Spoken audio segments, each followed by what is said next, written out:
yas'a baina aydihim, cahaya mereka terlihat ada di hadapan mereka memancar. Wa bi aymanihim, dan di kanan mereka. Yaquluna rabbana atmim lana nurana, lalu mereka berdoa, ya Allah sempurnakan nur kami, nur Nabi tadi yang ada pada kami. Apa maksudnya? Orang beriman tadi ada yang tidak sempurna. Ini yang berdoa bukan Nabi, ini yang berdoa orang beriman. Mereka berdoa, ya Rabb, kami mungkin belum sempurna mengikuti Nabi Muhammad SAW, maka sempurnakan nurnya kami.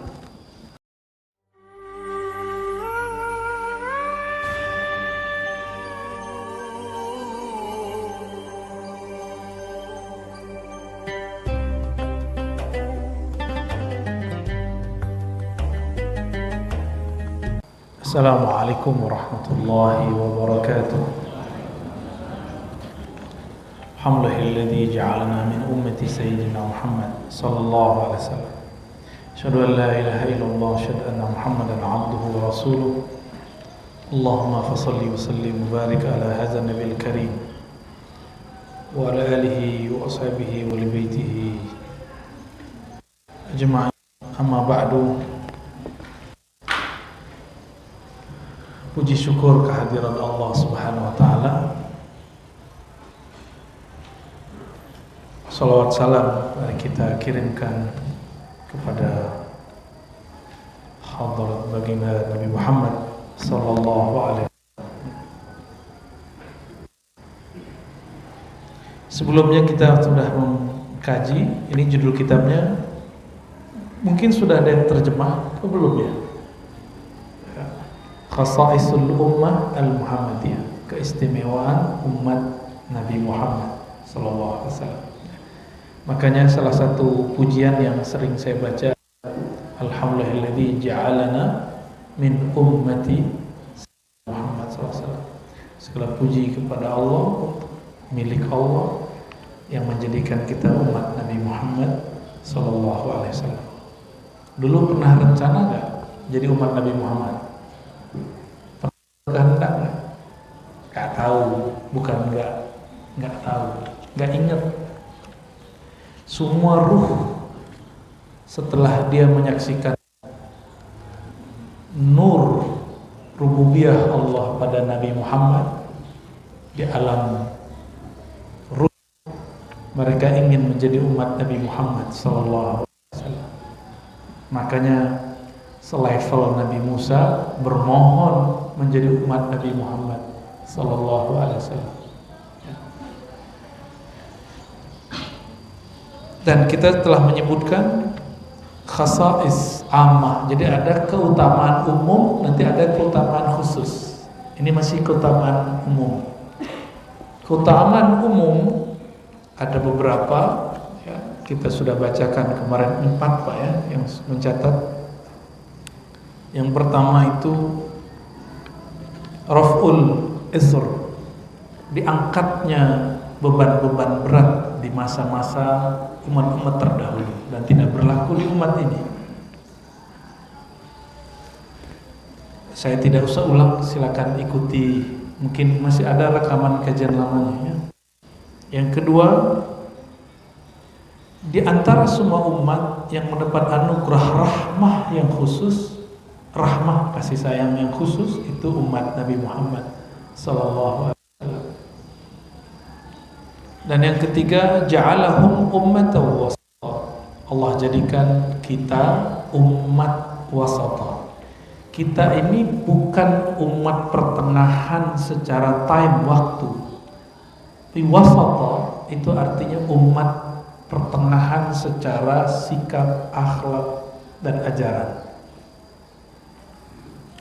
Maka aneh jika masih ada orang-orang saklek, ngaku umat Nabi Muhammad tapi saklek, apapun mazhabnya, apapun alirannya ya.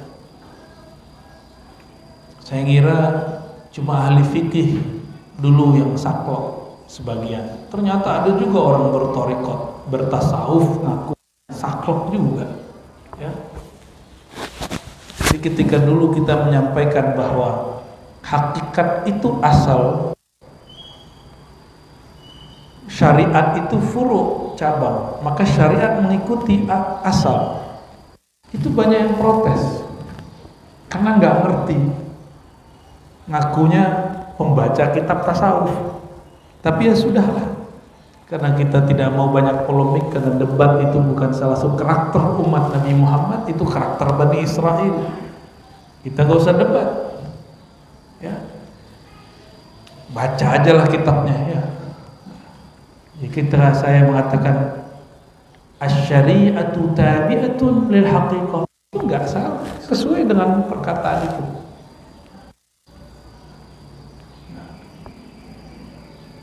Sikap moderat kita nanti akan menumbuhkan yang inti itu akadnya. Nah, syariat itu nanti akan mengikut, ya. Karena sudah begitu, maka yang keempat, syariah al-Muhammadiyah, kemudahan syariat Nabi Muhammad sallallahu alaihi wasallam. Jangan lagi ada yang saklek. Tapi bukan berarti kita tidak pendirian. Kita pendirian. Untuk akidah kita ada tawar-menawar. Tapi ungkapan kita tidak tawar-menawar bukan berarti kita tidak toleransi, bukan berarti kita berpikir, bukan juga, ya. Nah, yang kelima, ini pada pagi ini insyaallah. Sebelumnya mari kita kirimkan Fatihah kepada murid-murid beliau yang menjadi guru saya, yang saya mengambil sanad kitab ini. Ada yang masih hidup, sudah meninggal, ya. Dan yang khususnya lagi adalah pengarang kitab ini, Abu Ya Sayyid Muhammad bin Alawi Al-Maliki Al-Hasan Al-Fatih. A'udzubillahi minasyaitonir rajim. Bismillahirrahmanirrahim. Shiratal ladzina an'amta 'alaihim. Keistimewaan umum yang kelima umat Muhammad, yaitu kita. Apa itu? Kamalus syari'atul Muhammadiyah, kesempurnaan syariat Nabi Muhammad sallallahu alaihi wasallam. Bab ini sering disalahfahami oleh orang-orang yang ekstrim dan tekstual untuk mempersempit agama. Padahal ini adalah keluasan beragama. Coba bacakan sempurna ayat apa yang paling sering teringat? Surat Al-Maidah ayat berapa? Al-Yawma akmaltu, itu ayat berapa? Ayat 3. Itu ayat panjang, turun 3 kali dan terpisah-pisah. Bagian pertama, pertengahan, terakhir, digabung menjadi satu. Al-Yawma akmaltu lakum dinakum, ya. Wa atmamtu alaikum ni'mati wa raditu lakumul Islam.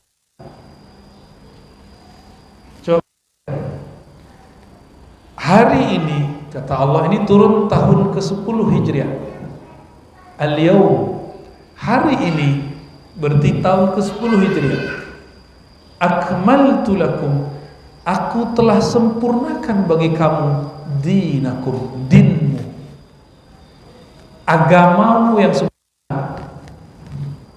Aku sempurnakan nikmatku, aku ridhoi Islam sebagai agama. Coba hati-hati. Din itu mencakup Islam, iman, ihsan. Ini disempurnakan. Apa kata kawan saya pakai hadis ini, pakai ayat ini? Agama gak usah tambahin, nggak nyambung. Ya, dulu nggak ada burdah-burdahan. Ngapain sholat-sholat? Agama udah sempurna. Agama sempurna. Akal ente belum sempurna, ya. Kita gituin ya kalau ada orang gitu, ya. Nggak ada, ini bid'ah. Agama sempurna. Ayat ini tidak berkaitan dengan bab bid'ah. Ayat ini berkaitan dengan misi Rasulullah telah selesai. Jadi kalau sahabat faham itu, Abu Bakar nangis, sahabat-sahabat yang mengerti nangis, Ibnu Abbas menangis, dan mereka menangis. Kenapa? misi Rasulullah selesai, berarti beliau akan berpulang ke hadirat Allah Subhanahu wa taala. Orang tua kita, anak kita, sahabat kita meninggal, guru kita meninggal, kita sedih, Pak. Bagaimana yang meninggal Rasulullah sallallahu alaihi wasallam. Sahabat sudah, dan yang paling mengerti Sayyidina Abu Bakar. Begitu juga putrinya Sayyidah Fatimah. Karena Sayyidah Fatimah Nabi yang ngasih tahu. Nabi yang kasih tahu. Saya akan berpulang habis itu. Ya, kalau dikabarin gitu gimana? Nyesel nanya ya. Ya. Jadi yang sempurna agamanya, pemahamannya itu sempurna. Ya. Coba antum lahir udah ngerti agama belum? Belum. Coba tahun-tahun kemarin agama enggak? Beda mungkin sebelum ini setelah ini beda. Berarti yang belum sempurna apa? Pemahaman kita, agama ini sempurna. Tapi kita nggak kenal agama. Maka kita menghukumi orang sekarang terlahir di keluarganya beragama Kristiani, Buddha, status kita sama awal lahir. Bedanya dia lahir di lingkungan seperti itu, kita lahir di lingkungan Muslim. Tapi jangan sampai kita berakhlak sama seperti mereka dulu berakhlak. Maka saya memandang semua orang itu berrahmah, insyaallah. Makna Bismillahirrahmanirrahim. Memandang semua makhluk dengan Rahman, Ar-Rahim, dan semua orang mukmin dengan Rahim. Itu dua hal yang berbeda. Kita wajib mencintai semua makhluk, ya. Hatta orang yang mengkafir-kafirkan kita, yang mensyirik-syirikan kita harus memandang dia dengan rahmah. Kita pengertian, oh mungkin nggak nyampe maksud apa yang dia pahami apa. Beliau kan korban juga nih ya.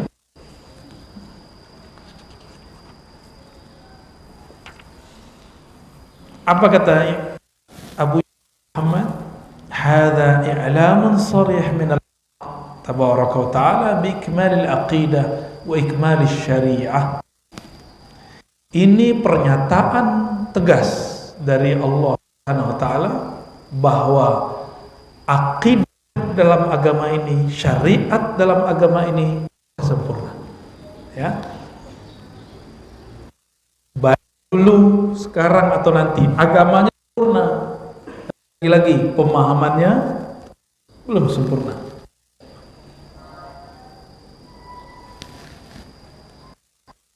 Kalimat ini, ayat ini tidak pernah turun ke nabi manapun. Tidak pernah turun ke Nabi Musa, tidak pernah turun ke Nabi Isa.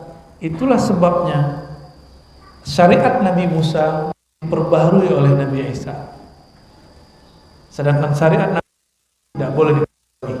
Yang diperbaharui cuma fikihnya, pemahamannya. Sampai nanti Imam Mahdi pun muncul, syariat tidak berubah. Yang berubah hanya fiqhus syariat, pemahaman syariat. Jadi tolong dibedakan, syariat suci, pemahaman terhadap syariat tidak suci. Pemahaman itu ilmu fiqih, ilmu aqidah, ilmu tasawuf, ilmu hadis, ilmu tafsir. Nah ini semua pemahaman produk manusia. Sedangkan syariat bukan produk manusia, diturunkan oleh Allah Subhanahu wa taala. Paham di sini? Jadi syariat tidak boleh berubah, tapi pemahaman boleh enggak berubah? Boleh berubah? Pasti berubah. Dahulu Imam Ghazali mengatakan, yas'alunaka ruh, mereka bertanya kepada Muhammad mengenai ruh. Katakan ruh itu urusan Rabbku, kamu tidak diberi kecuali sedikit ilmunya. Ghazali nulis kitab Ihya Ulumuddin, itu khidmatkah pada ayat itu? Jadi 4 jilid. Ibnu Arabi nulis 9 jilid. Karena Rumi nulis bersyair-syair. Itu semua berkhidmat kepada yang sedikit itu. Jadi beda iman, beda cara dia memahami, sehingga ada juga hasilnya. Oke. Apa bukti syariat tidak berubah tapi fikihnya berubah? Masjid ini berkunut. Oke, kalau nggak berkunut saya pecat mazhab Syafi'inya. Buat mazhab baru dia. Nggak ada hak saya mencat orang dari mazhab Syafi'i ya. Apalagi ngeluarin orang dari Ahlussunnah itu kita nggak ada hak. Itu gaya-gaya gereja di abad pertengahan. Kalau orang-orang Ahlussunnah sikap seperti itu, dia telah mengulangi kesalahan gereja di abad pertengahan. Ya, dia sudah menjadi tangan-tangan Tuhan, padahal Tuhan nggak bertangan seperti yang dia bayangkan. Ya, jadi orang-orang yang kemudian menjadi panitia kebenaran, kita enggak. Kita mencari kebenaran, bukan panitia kebenaran. Maka kita tidak akan menghukumi seseorang dengan kebenaran yang kita pahami, karena kita berharap jangan-jangan nanti meninggalnya enggak dengan ngaji begini, meninggalnya pakai akidah yang batil. Jadi jangan sok-sok suci lah ya. Dan ini kepada semua kelompok, mau Ahlus Sunnah, Asy'ariyah, Maturidiyah, apapun alirannya, bertorikotkah dia, tidak bertorikotkah dia, zuriat Nabi kah dia, bukan zuriat Nabi kah dia, NU kah dia, Muhammadiyah kah dia, sama aja ya. Saya melihat fenomena ini begitu. Jadi setiap kali ada orang jadi mayoritas, dia menjadi tangan besi, beda sama dia sikat. Auzubillah.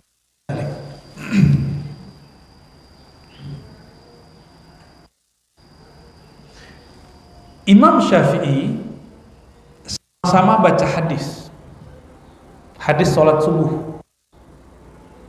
Gurunya juga baca hadis sholat subuh, Imam Malik. Murid dia, Imam Ahmad bin Hanbal, baca hadis. Hadisnya sama, Imam Malik baca, Imam Syafi'i baca, Imam Ahmad baca. Ini 3 generasi, Malik guru, Imam Syafi'i murid dari Malik, Ahmad bin Hanbal Hanbali murid dari Syafi'i. Tapi hasilnya lain. Imam Malik tidak baca basmalah baik di jahar ataupun disirkan. Tapi mazhab ini sudah direvisi oleh murid Imam Malik. Sekarang mereka masih baca tapi sir. Kalau dulu enggak. Jadi Imam Malik membid'ahkan baca basmalah dalam sholat. Hadisnya sama loh. Imam Syafi'i mengatakan enggak, justru bismillah wajib dikeraskan karena bismillah bagian dari Al-Fatihah. Imam Ahmad balik lagi, dibaca tapi disirkan. Syariatnya apa? Fatihah bagian dari rukun sholat, itu syariat. Cara bacanya disebut fikih. Paham? Muncullah cara baca Imam Malik, cara baca Imam Syafi'i, cara baca Imam Ahmad. Syariatnya sholat wajib, Al-Fatihah wajib. Coba perhatikan lagi. Imam Malik mengatakan cukup baca Fatihah sekali dalam semua rakaat untuk makmum, sah sholatnya. Imam Syafi'i tidak. Setiap rakaat baca Fatihah. Imam Ahmad kalau kita bermakmum gak wajib baca, imam yang baca. Tuh, dalilnya sama. La salata liman la yaqra bi Fatihatil kitab. Tidak sah salat orang yang tidak baca Al-Fatihah. Hadisnya sama, tapi fikihnya berlain. Mulai paham? Maka fikih itu produk manusia berdasarkan hadis Nabi atau ayat-ayat suci. Oke? Jadi Imam Syafi'i kenapa muncul mazhab? Karena antum gak sanggup baca hadis Nabi seperti Imam Syafi'i, gak sanggup baca Quran seperti Imam Syafi'i. Maka beliau merumuskan, kalau gak sepakat buat mazhab aja, boleh kok. Cuma siapa yang ikut dan ada kawan saya, dia kalau sekarang disebut dengan Qur'ani, tapi anti sunnah. Waktu saya khutbah menceritakan kisah Nabi, apa kata dia? Ente baca-baca hadis itu enggak sahih, enggak ada hadis yang sahih. Yang sahih cuma Quran. Saya senyum. Itu aja istilah yang salah. Al-Quran itu bukan sahih. Al-Quran di atasnya sahih, namanya mutawatir. Ya, di atas sahih. Mutawatir itu ditransmisikan, diriwayatkan oleh banyak orang. Kalau sahih belum tentu. Itu juga bingung dia. Ya. Ya udah nggak usah ikut imam. Ya udah nggak apa-apa, nggak usah ikut imam. Terus ente ikut siapa? Langsung ke Quran. Saya tanya, Quran kamu yang mana? Ditunjukinlah Qurannya dia. Ya. Quran dia dibaca. Saya tanya, kamu bismillahnya dibaca apa tidak? Baca. Dikeraskan atau tidak? Nah, itu udah beda imam tuh. Yang meriwayatkan Quran namanya Imam Asim, Imam Kisai, Nafi'. Kamu Qurannya riwayat yang mana? Jadi dia mengira kalau langsung ke Quran gak lewat imam, berarti langsung ke Allah. Padahal Quran yang saya baca hari ini itu Quran yang juga imam yang meriwayatkannya, namanya Imam Asim. Imam Asim ini dan semua imam-imam yang lain sepakat bahwa bismillah bagian di Fatihah.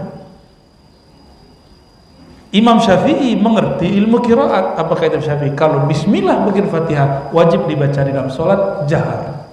Itu sejarahnya. Beda-beda tuh. Nah, ini namanya mazhab. Saya ulangi, syariat dari Allah suci. Fikih, mazhab itu kesimpulan pemahaman para imam dalam membaca Al-Quran dan Sunnah. Maka fikih bukan tandingan Quran. Jadi keliru orang mengatakan gak usah ikut imam, langsung saja kepada Allah. Berarti dia sedang mengadu-adu antara Quran dan mazhab, hadis dengan mazhab. Itu keliru besar, ya, fatal, keliru besar itu. Kejahilan yang dibuatkan pengajiannya, ya.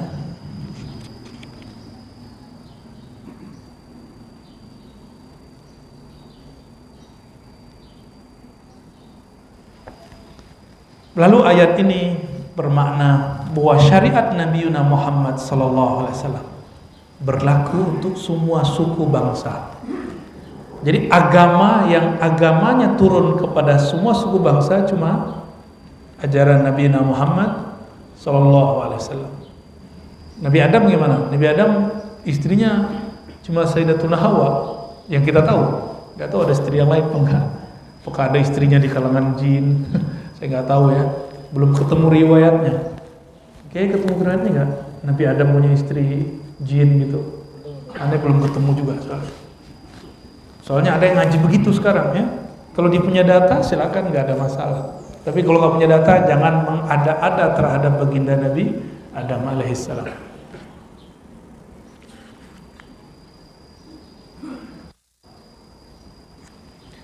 Ada juga yang membatalkan kajian Nur Muhammad. Nggak usah ngaji-ngaji Nur Muhammad, agama sudah sempurna. Nggak nyambung, ya. Justru kajian Nur Muhammad itu telah muncul di zaman sahabat. Yang ngomong Ibnu Abbas, murid Ibnu Abbas, ya. Banyak orang-orang nggak nyambung hari ini tapi ceramah, ya. Kita berdoa kepada Allah semoga lisan ini dijaga oleh Allah SWT dan kita dijaga akidahnya. Amin ya rabbal alamin.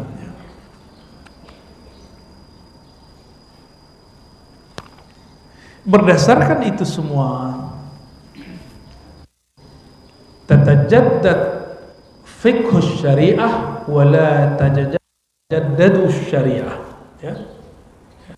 Yatajaddadu fiqhuhu wala tatajaddad syariatuhu. Itu kira-kira kalau diungkapkan. Berubah, berkembang pemahamannya, tapi ayatnya itu saja. Paham ya di situ?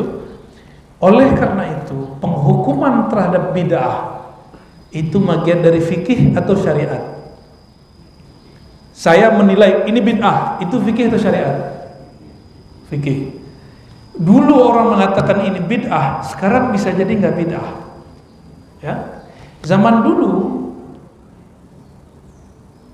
sholat pakai baju batik kayaknya ribet ya. Khotib pakai batik banyak yang ulang sholat pakai, bener ya? Zaman-zaman saya masih kecil tuh. Sekarang malah hari Jumat pakai batik, khotibnya pakai batik. Di zaman ayah Buya Hamka, kalau pakai dasi, pakai jas, itu dianggap mirip dengan Londo, wong Londo, orang Belanda, ya. Maka disebut tasyabbuh bil kafir, kafir, menyerupai orang kafir, kufur. Dulu, lah sekarang kiai, ya, Pak Kiai ini kalau lagi kerennya pakai jas, tapi bawahnya bukan celana, sarung. Dulu dianggap bid'ah, dianggap haram, sekarang biasa aja. Berarti pemahaman terhadap bid'ah akan berkembang, tapi dalilnya tidak akan bertambah, tidak akan berkurang. Ya, la yazid wa la yanqus. Karena dalil suci, pemahaman dalil yang tidak suci. Dari dulu orang membid'ahkan sesuatu pakai dalil itu aja sampai mulutnya sudah bengkak ya. Man ahdatsa fi amrina hadza ma laysa minhu fa warad. Kenceng banget kalau baca hadis. Siapa yang membuat hal-hal yang baru dalam agama ini tertolak. Hadisnya benar, pemahaman ente enggak benar. Nah, kita selalu membedakan yang mana yang suci, mana yang tidak suci. Mengkritik Nabi itu nifaq, kemunafikan, bahkan bisa kufur. Tapi mengkritik pemahaman orang terhadap Nabi itu wajib ada, fardu kifayah. Kalau nggak ada, nggak berkembang syariat ini. Ketika dipahami, orang akan saklek, dikira syariat itu saklek, padahal yang saklek pemikirannya. Baik. Yang keenam, kelebihan umat ini yang keenam, kita kebut aja ya.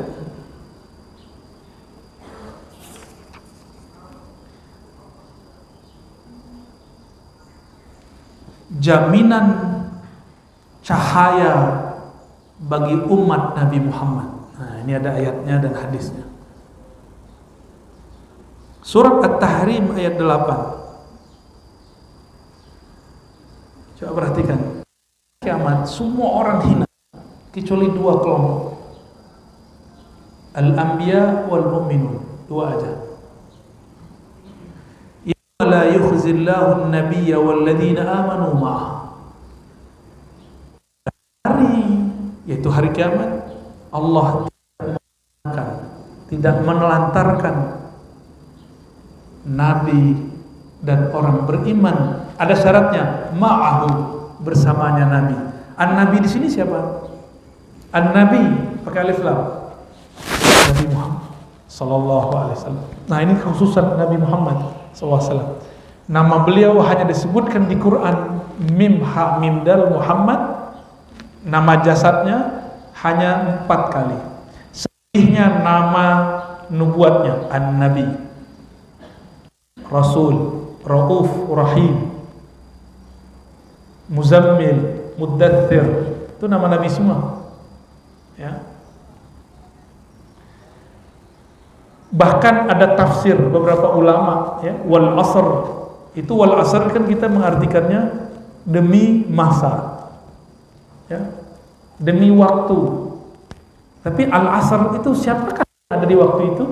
Nabi Muhammad sallallahu alaihi wasallam. Berarti demi Muhammad yang ada di waktu asar. Asar itu masa alam semesta di akhir-akhir ini. Kita dari asar semua. Ini sudah puncak peradaban. Karena sudah puncak, dia tinggal turun. Ya, masih ada satu puncak lagi, Imam Mahdi belum. Ya, kita nggak tahu kapan rahasia Allah ini Allah buka nanti. Ya. Cuma nggak tahu nanti ketika dia keluar, apakah kita masih tasdik atau bukan? Wallahu a'lam bishawab. Ya, nah kita turun, ya kali ada yang nggak percaya. Dan di tengah ayat dikatakan nuruhum yas'a baina aydihim, cahaya mereka Perli cahaya dari Allah. Merekanya siapa? An-Nabi dan orang beriman yang bersama Nabi. Berarti cahaya orang beriman ngikutin siapa? Ngikut Nabi. Maka nur ini, nurun Nabi wallazina amanu. Nurnya Nabi, namanya Nabi itu siapa? Muhammad. Bernamalah Nur Muhammad sallallahu alaihi. Jadi kerjaan Nur Muhammad ada di Quran. Sekarang nur itu tersimpan di dada antum, gak keluar. Dia hanya keluar lewat akhlak, lewat senyum, lewat husnuzan. Itu keluarnya.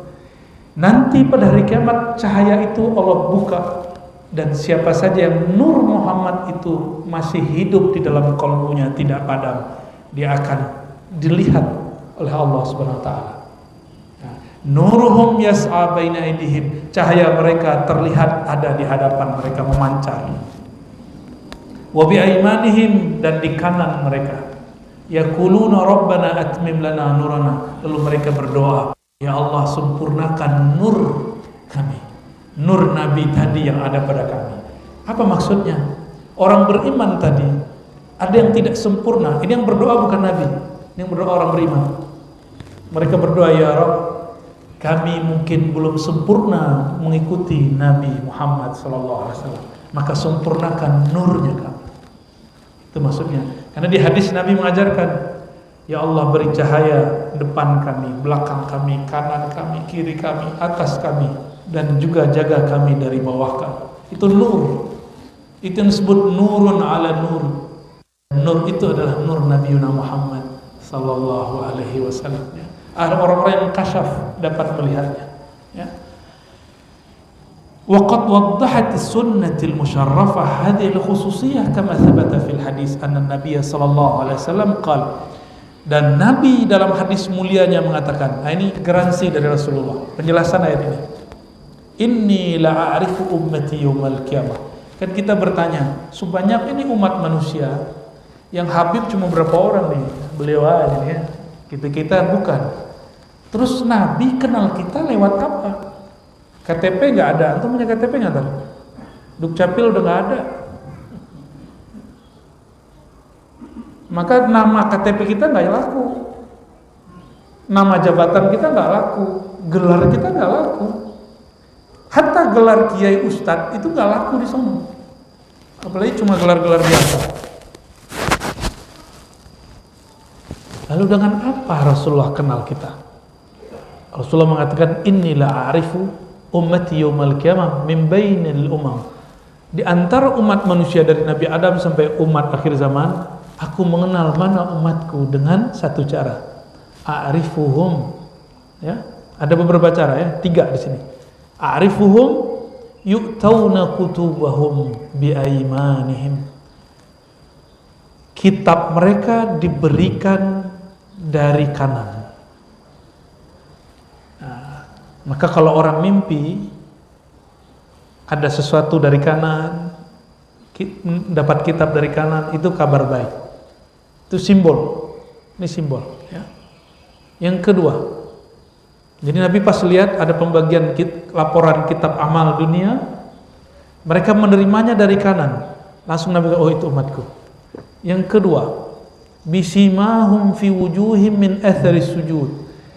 Terlihat dari pancaran sujud pada wajah mereka.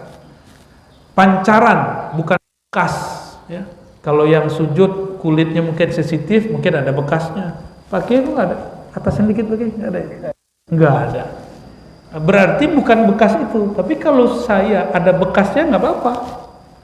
Ya, ini bapak ada nih pak ya, hati-hati pak, jangan riak ya. Nah, ada yang enggak, itu ada juga. Kadang ibu-ibu sensitif kulitnya, hitam juga. Tapi ingat, itu adalah tanda fisik pulang ke tanah. Ya, tanda yang sebenarnya orang sujud kepalanya di bawah atau di atas, ndongak atau tunduk. Itulah makna sujud. Sujud itu terlepas dari kesombongan, ego. Kepala dia yang dia anggap hebat selama ini dia taruh di bawah. Itu baru ente sujud namanya. Ya. Apabila kita belum seperti itu, belum mau naruh akal ini di bawah, tunduk kepada hukum Allah, tunduk kepada kebesaran Allah, belum disebut orang sujud. Ya. Jadi, man huwa sajid, siapakah orang yang sujud? Siapakah yang ada bekas sujud dalam dirinya? Orang yang akhlaknya seperti orang sedang sujud. Ya. Terjemahkan sendiri akhlak orang sujud apa aja. Satu, tawadu. Apalagi? Orang sujud tuh keras apa lembut? Bisa nggak orang sujud tuh kenceng badannya? Harus lembut. Maka sujud jangan kenceng. Ciri-ciri orang-orang yang sholatnya lembut, penuh dengan rahmah rahim, ketika sujud punggungnya akan rileks. Tapi itu bukan peregangan yoga ya. Sujud kita bukan yoga. Ya, saya tidak mengharamkan yoga karena saya nggak ngerti yoga itu apa. Ya, nanti saya belajar itu yoga itu apa isinya. Kalau memang ada syirik, syiriknya yang dibuang, gerakannya tidak masalah. Ya. Ada meditasi, meditasinya harus diislamikan. Stretchingnya nggak ada masalah. Yang ketiga, wa'arifuhum binurihim yas'a baina aydihim. Ada bekas di wajahnya. Sekarang aku mengenal mereka dengan cahaya yang ada pada diri mereka. Baina aydihim, memancar ke depannya. Nah, ini berarti 3. Dan ini jaminan dari Rasulullah SAW bahwa umatnya bercahaya. Jadi nggak usah khawatir. Dan cahaya ini didapat salah satunya lewat wudu. Jadi antum kalau wudu, setan stres. Kita ke masjid, setan nangis. Kita jamaah ngaji, setan gila Pak. Lagi gila. Antum ngaji itu setan. Apalagi ngajinya ngaji tentang Nabi Muhammad, musuhnya iblis. Jadi Nabi Muhammad itulah musuh terbesar iblis. Nabi Adam itu cuma pintu aja. Pintu terbesarnya adalah Nabi Muhammad SAW. Lalu siapa lagi yang membahas tentang Nabi Muhammad SAW? Musuh besar, musuh bebuyutannya. Jadi kita punya musuh satu aja, iblis. Yang lain gak usah. Ya. Kecuali ada manusia dalamnya iblis, ya, itu lain cerita ya. Iblis sifatnya 2 aja, aba wastakbara. Dari situ turunlah sifat-sifat kegelapan, enggan, ya, wastakbara, merasa sombong, merasa lebih benar dari orang. Katanya ngaku ahlu sunnah, tapi merasa lebih benar dari temannya, udah kena, ya, kena. Sufi, udah jadi mursyid, merasa lebih tinggi kemursidannya dari yang lain, kena juga. Gak jaminan orang bertarikat benar, gak jaminan orang berakidah asy'ariyah benar, secara manhaj benar, tapi secara rohani itu urusan pribadi dia dengan Allah Subhanahu wa taala. Jadi kita gak juga mengkultus-kultuskan tarikat yang kita pelajari, manhaj yang kita ikuti, mazhab yang kita amalkan, enggak juga. Yang suci cuma Al-Qur'an dan Nabi Muhammad SAW. Hadis pun masih ada yang palsu. Hadis enggak suci Pak, kecuali yang mutawatir. Hadis yang suci hanya yang mutawatir. Selain hadis mutawatir, maka hadisnya masih dimasuki pemahaman-pemahaman dan hafalan-hafalan sahabat. Ya. Yang ketujuh, kelebihan umat Nabi Muhammad sallallahu alaihi wasallam. Ya.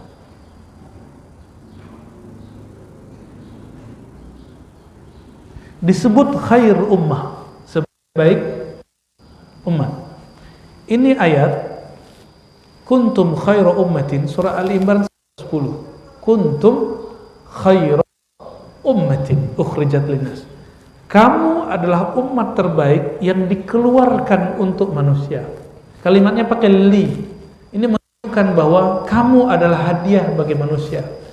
Jadi umat Nabi Muhammad itu hadiah bagi umat yang lain. Linnas, bagi manusia. Ta'muruna bil ma'ruf. Apa karakter umat Nabi Muhammad terbaik? Ini terjemahannya kita harus upgrade. Ta'muruna bil ma'ruf. Kita sering mengartikan amar ma'ruf. Yang terbayang amar ma'ruf nyuruh-nyuruh. Salat. Itu yang terbayang sama kita. Bukan begitu ta'muruna bil ma'ruf. Wa tanhauna 'anil munkar. Galak-galak. ngancem-ngancem, lo ngomong itu neraka. Itu yang kebayang sama kita, amar ma'ruf nahi mungkar. Bukan begitu. Amar ma'ruf nahi mungkar, coba perhatikan lafaznya. Al-ma'ruf, sesuatu yang dikenal. Orang ini belum kenal apa yang kita maksud, terus kita bentak, itu belum ma'ruf. Anak kita sudah ngerti bahwa sholat itu wajib, terus kita bilang, "Dek, sholat ya." Nah, ayo ke masjid, itu namanya amar ma'ruf. Tapi dia belum ngerti. Ayo ke masjid, dia bingung. Emang masjid kenapa? Emang puasa kenapa? Tiba-tiba langsung dibom, kayak di Bali. Kan bingung tuh orang. Belum didakwahi, belum diajak ngobrol, tiba-tiba dibom. Dia pas bangun di alam kubur kan bingung, ya Tuhan, saya belum sempat ngaji. Tiba-tiba ada orang yang katanya kenal engkau ngebom saya. Makanya yang tukang ngebom itu, Pak, itu dosanya luar biasa, walaupun dia bawa nama agama. Dan dia akan nanggung siapapun yang dia bunuh. Tanggung nasibnya, sanggup nggak dia tertutup? Jadi hati-hati antum ya, jihad itu beda dengan kejahat. Ya. Jihad bukan jahat. Nah, ini yang kita PR kita ke depan ya, sangat banyak PR kita ke depan. Jadi ta'muruna bil ma'ruf, mengajak orang kepada kebaikan yang saya dan dia sama-sama sudah paham. Itu namanya ma'ruf. Ma'ruf kata objek, ma'ruf maf'ul. Masdarnya urf, urfan. Urf, bahasa usul fikih diartikan tradisi yang sudah diketahui. Maka ta'muruna bil ma'ruf, mengajak orang dengan tradisi kebaikan yang dia sudah kenal. Bukan tradisi semua, tapi tradisi yang baik. Wa tanhauna 'anil munkar, dan kalian melarang mereka dari yang mungkar. Tanhauna juga berarti menghentikan, bisa juga preventif. Preventif itu sebelum terjadi kita halangi dulu, itu tanhauna. Apa arti munkar? Secara harfiah munkar apa? Dalam bahasa Arab ada namanya nakirah, umum, belum dikenal secara detail, itu munkar. Maka kalau disebut tanhauna al-munkar, melarang dari hal-hal yang dia diinkari karena belum dikenal kebaikannya, itu disebut munkar secara harfiah ya. Dan di dalam bahasa agama yang dilarang Allah, amma nahahullahu tabaraka ta'ala. Dan coba perhatikan, lebih dahulu ma'ruf atau munkar? Lebih dulu ma'ruf atau munkar? Ya. Maka metode ulama-ulama masuk ke negeri ini, ulama wali 9, dan itu sejarah semuanya sepakat. Ulama-ulama kita dulu mengislamkan negeri ini tidak perlu perang. Tidak perlu perang. Cuma negeri masuk ke Eropa perang. Tapi masuk ke Indonesia, dan negeri ini negeri paling besar Islamnya sedunia. Bapak coba lihat peta Indonesia, itu sama dengan Eropa dari ujung ke ujung. Paling kalau digabung Malaysia, gabung ya semua digabung, Filipina, lebih kita.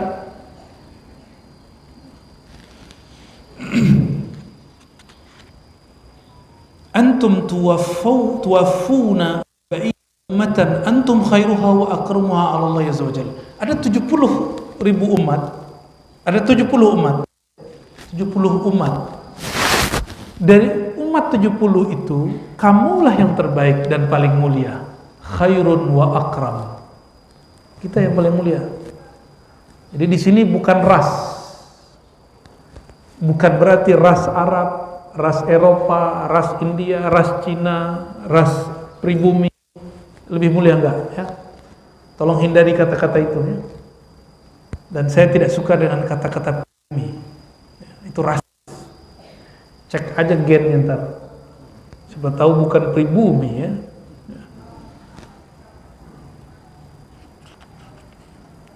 Lalu karena sebaik-baik umat, Nabi menambahkan, "U'titu ma lam yu'ta ahadun minal anbiya." Ada khususan pada diri Nabi. Ini hadisnya, hadis riwayat Imam Ahmad. 1. Nusirtu birru'bi. Jika aku perang, di saat perang Nabi dibantu oleh Allah dengan petir. Petir itu bantuan dari Allah. Ilmu ini ada nggak pada orang-orang yang jihad hari ini? Adanya ya nggak masuk. Berarti Rasulullah dan petir itu sahabatan, Pak, secara rohani itu. Ya, pasukannya Rasulullah itu. Petir itu pasukan Rasulullah. Hujan pasukannya Rasulullah. Karena dulu di beberapa kelompok musyrikin mereka takut perang kalau ada. Dan Nabi biasa kalau mau perang minta supaya dikirim petir itu. Orang Islam kalau ada petir nggak ketakutan. Orang yang bertauhid, tapi yang tidak bertauhid kalau ada petir gimana? Ada ketakutan. Biasa aja. Petir fenomena alam, itu tentara-tentara Allah Subhanahu wa taala. Tentara itu jangan dibayangkan seperti militer ya. Tentara itu nggak mesti begitu. Tentara Allah menghancurkan Namrud cukup dengan lalat kecil masuk ke dalam hidungnya, masuk ke otaknya, lalu menjadi banyak. Itu tentara Allah. Wa utitu mafatihal ardh, dan aku diberi kunci-kunci bumi. Jadi Nabi tahu kunci-kuncinya bumi. Tapi Nabi ngambil nggak akses bumi? Enggak. Nabi dikasih kuncinya, tapi Nabi nggak. Nah, di saat perang Khandaq, lagi buat parit, Khandaq itu artinya parit. Di saat buat parit, ada satu batu yang tidak bisa diangkat dan dihancurkan. Maka sahabat lapor kepada Rasulullah. Sahabat badannya lebih besar, Nabi tidak terlalu besar, sedang badan Rasulullah. Cukup dipukul 3 kali hancur. Karena Nabi tahu kuncinya. Di bumi itu ada batu, ada tanah, ada tumbuhan, ada hewan. Disebut kunci bumi, Nabi bisa berdialog dengan semua yang ada di alam semesta. Masih ingat kisah yang saya sering ceritakan bahwa Nabi SAW ketika beliau jalan, tiba-tiba ada onta curhat. Tuh, ontanya curhat sama Nabi. Masa antum nggak curhat sama Nabi? Tapi onta karena akalnya tidak ada, curhatnya urusan perut. Maka siapa saja yang curhat kepada Rasulullah mengadukan masalah rezekinya, mohon maaf ya, urusan perutnya, huwa wal jamalu sawa, huwa wan naqatu fi martabah wahidah. Derajat dia dan onta ya sama aja. Berarti kita ini berpikir selevel onta, tapi tubuhnya mulia manusia, jatuh-jatuhin harkat martabat itu. Jadi tolong jangan selawat level makom onta, itu marifat al-ontawiyah. Bener gak? Bener untuk level onta. Level kita enggak. Ada yang lebih tinggi. Masih ingat pohon kayu yang Nabi bersandar? Levelnya lebih tinggi. Ditanyain bersamaku atau masuk surga? Dia jawab surga. Masih mending. Di surga jadi orang dia. Karena ruhnya dikasih badan, ditiupkan ke badan. Bukan reinkarnasi, bukan. Hanya Allah yang rahasianya. Hanya Allah yang tahu. Ruh kita ini tidak pernah dia bersatu dengan badan, dia cuma berkaitan. Maka roh itu tidak pernah bereinkarnasi, nggak ada. Dia ketika turun dia bereinkarnasi. Ketika ditiupkan bukan berarti dia keluar dari zat Allah, enggak. Itu orang yang bayangkan begitu, dia telah gagal bertauhid kepada Allah Subhanahu wa ta'ala. Ya, ruh itu rahasia Allah. Kita nggak tahu bagaimana posisinya, tempat dan ukurannya. Apa kata beliau? Wasumitu Ahmada, aku dinamakan oleh Allah Ahmad. Waju'ilat li tahura, dan aku diberikan hadiah semua tanah suci bagiku. Waju'ilat ummati khairal umam. Di riwayat lain, ju'uliyat liyal ardu masajida, semua muka bumi boleh jadi tempat sholat. Kalau di sini waju'ilat ummati khairal umami, umatku jadikan umat terbaik. Jadi kalam ini bukan kalam kita, tapi kalam baginda Nabi Muhammad sallallahu alaihi wasallam. Ada kalimat itu sumitu Ahmada. Aku dinamakan Ahmad. Coba Ahmad. Ahmad kalau ditulis A mim dal. Ahmad. Saya kalau ingin mengatakan aku memujimu ya Allah, caranya ahmaduka. Ahmaduka. Maka Ahmad artinya pujian yang tak terputus-putus. Aku memuji Allah. Aku memuji Allah. Apalagi arti Ahmad? Sama wazannya dengan af'al. Ha mim dal, hamad artinya pujian. Ahmad artinya yang paling terpuji. Yang paling terpuji. Itu arti Ahmad. Ada lagi arti-arti yang lainnya. Dan perlu diingat ya, ada beberapa kalam yang bukan hadis tapi disebut hadis oleh sebagian orang yang kajian diri, kajian ma'rifat nafs, tapi itu keliru. Ya, ada kalimat misalnya Ahmad Bilami, itu bukan hadis. Itu ungkapan ulama yang mereka sedang mabuk kepada Allah Subhanahu wa taala dan sedang memandang Nabi Muhammad sallallahu alaihi wasallam ya. Itu bukan nabi ya. Dan maknanya tidak bertentangan dengan tauhid yang diajarkan Rasulullah sallallahu alaihi wasallam.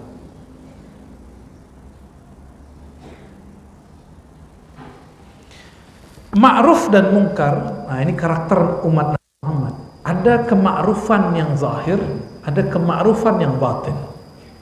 Ada kemungkaran yang zahir, ada kemungkaran yang batin. Kema'rufan kebaikan dan kemungkaran yang zahir dapat diketahui dengan ilmu fikih. Belajar fikih. Mana yang batal, mana yang haram, mana yang najis, mana yang halal, haram, dilarang Allah. Itu kemungkaran yang zahir. Mana ketaatan yang zahir, ini ketahui. Tetapi kema'rufan yang batin, kemungkaran yang batin hanya diketahui dengan dua ilmu, akidah dan ilmu tasawuf. Maka saya berharap para ustadz, para dai jangan gengsi lagi, malu lagi menyebut kata tasawuf. Nggak ada lagi, ini zamannya udah nggak begitu. Tar orang-orang keberatan.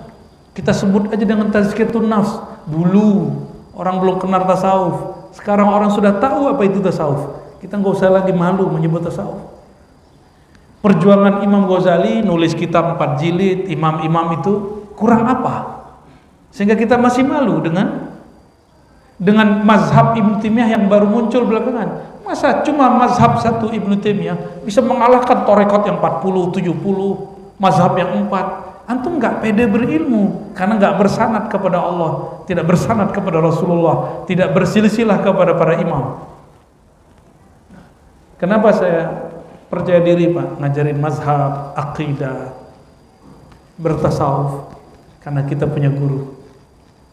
Itu yang membuat kita percaya diri.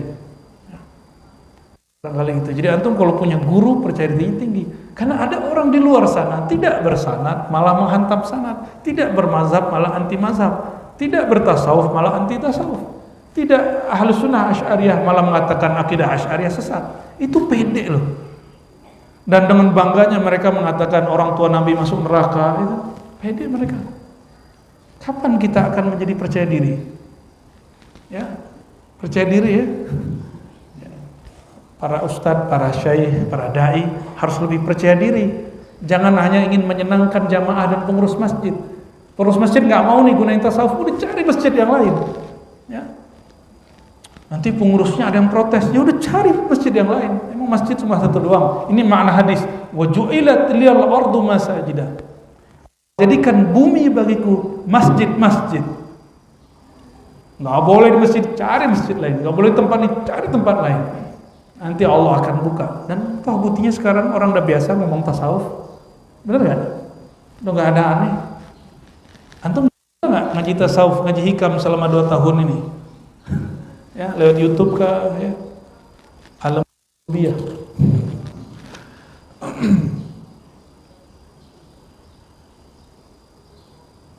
Oleh karena itu Sayyidina Umar mengatakan, Kalau betul kita ingin menjadi umat terbaik, jangan hanya ngurus zahirnya, tapi juga batinnya ya. Kata Sayyidina Umar, "Man sarrahu ayyakuna min hadhil ummah falyuaddi syartallah fiha." Siapa yang ingin menjadi umat terpilih itu, maka penuhilah syaratnya. Apa syaratnya? Zahir dulu atau batin dulu? Zahir ini terjemahan batin atau batin itu ngikut yang zahir? Yang mana yang ikut? Badan ikut ruh atau ruh ikut badan? Berarti yang dibenerin kolbunya, karena disitulah ruh kita terhalang karena kolbu kita ketutup. Dan nggak mungkin kalau nggak ngaji kitab tasawuf, kita baru enak ngaji fikihnya. Kalau nggak ngaji fikih jadi beban. Jadi 2,5% ya. Kepikiran lu. Dan sudah banyak orang saya ajarin fikih zakat, itu pertanyaannya berusaha menghindari bayar zakat. Ustadz nih gelang saya pakai, tapi sekarang saya simpan aja. Katanya kalau perhiasan yang dipakai, emas perhiasan tidak kena zakat.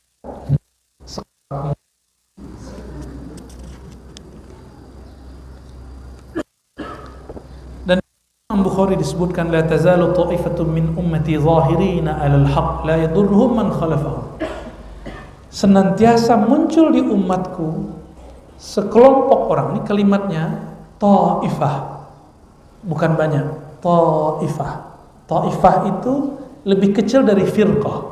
Jadi umat pecahannya firqah lebih kecil lagi, namanya ta'ifah. Ta'ifah ini bahasa dari kata tawaf, orang yang jalan keliling memperjuangkan alal haq, mereka memperjuangkan al haq. Coba perhatikan lafaznya, alal haq. Mereka bukan merasa hak, mereka berusaha memperjuangkan al haq. Itu beda. Mereka tidak merasa benar, tapi memperjuangkan kebenaran. Dua hal yang beda, ya. Dan manhaj kita al haq satu, tapi perjuangan terhadap al haq boleh berlainan. Ya. Al haq, siapa al haq? Allah. Al-Haq menurunkan kitab yang disebut juga Al-Haq, Al-Quran. Turun kepada Nabi yang juga Al-Haq, Nabi Muhammad SAW. Itu hak-hak-hak. Kita tidak ada jaminan haknya. Walaupun saya bersanad, bapak bersanad, bersilsilah, bernasab, gak ada jaminan. Gak ada jaminan. Karena tidak ada jaminan, maka perlu ada perjuangan. Disebut ta'ifatun min ummati zahirina 'alal haq. Sekelompok umatku yang ta'ifah, yang dia bergerak. Jadi digunakan kata ta'if karena menunjukkan walaupun Muhammad banyak, tapi yang bergerak cuma 1-2 orang. Ya. Masjid pengurusnya banyak, ya aktif paling cuma 3-5 orang. Benar ya? Bukan nyindir, emang asli begitu. Negara ini sama, yang benar beberapa orang, selebihnya ya begitulah. Tapi kita berharap Allah kuatkan yang 3-2-5 orang itu ya. Kita kalau mikirin banyak orang bobrok, kita juga bobrok. Kita sama diri kita aja belum tentu benar. Baik. La yadurruhum man khalfahum. Jadi pertama karakternya dia berjuang, memperjuangkan kebenaran tapi tidak merasa paling benar, karena kebenaran satu, perjuangannya boleh banyak. Dan yang kedua, la yadurruhum man khalafahum. Mereka tidak terganggu oleh orang yang berbeda dengannya. Ya. Ini yang disebut percaya diri. Ini yang disebut apa? Percaya diri. Artinya mereka dikucilkan, dibenci, itu nggak ngefek. Jangan sampai karakter ini ada pada diri kita, tapi di dalamnya manhajnya nggak benar. Jadi ada orang pejuang, tapi yang diperjuangkan bukan hak, yang diperjuangkan pokoknya egonya. Thariqat itu cuma jalan, mazhab itu cuma jalan, manhaj cuma jalan. Bukan ini yang kita berjuangkan, yang perjuangkan al-haqnya. Jadi saya tidak berjuang untuk Imam Asy'ari, untuk Imam Bukhari, untuk Imam Syafi'i, enggak.